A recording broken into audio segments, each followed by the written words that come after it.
Well, this morning, President Trump's trade war with China is intensifying. Yeah, China is now increasing their tariffs on U.S. goods to 125%, saying, quote, pressure and threats will not resolve this dispute.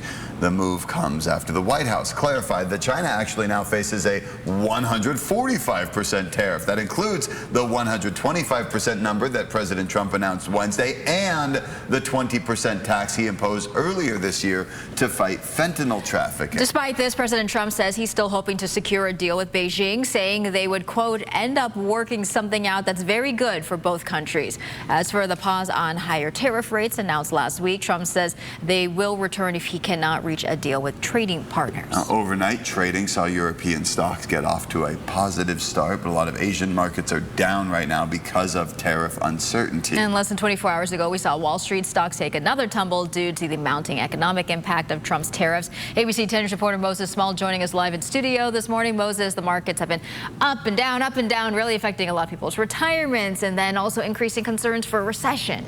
Yeah, Mel, Jared, I was talking to an economics professor about this yesterday, and he thinks a recession is pretty likely just because it's so hard to predict where markets and tariff policies are going day to day. And that uncertainty has been bringing the stock market up and down over the past week. Yesterday, the market's closing on a bit of a sour note. You can see right here the Dow Jones dropping by more than 1,000 points, but a lot of other indexes are important here. The other one I'm bringing up on the graph is the NASDAQ. That one contains mostly tech stocks, and that one dipped by 4%. And then you also have the S&P 500. That is a big one for people's 401ks. That index dropping by 3.5%. Now, some overnight trading shows those slight gains for markets in Europe as places like the European Union try to make tariff deals with the U.S. But markets in Asia are also reacting with dips for major indexes like the Asia Dow and Japan's Nikkei 225. All this movement is causing investors to get nervous and sell off their stocks, wiping trillions of dollars from global markets in just weeks.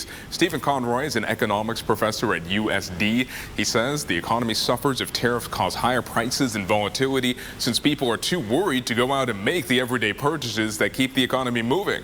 Conroy tells me there was a historic stock market jump earlier this week when the president rolled back what he calls his Liberation Day tariffs to just 10% on most nations. Then the dip when investors realized the tariffs aren't actually gone. Conroy says most of them just shifted to China, setting consumers and businesses up for massive costs if those import taxes stick around.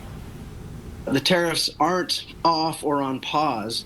And in a way, they've just kind of simply moved over towards China. So both President Trump and President Xi Jinping from China, both of these leaders are essentially playing a game of brinksmanship with each other.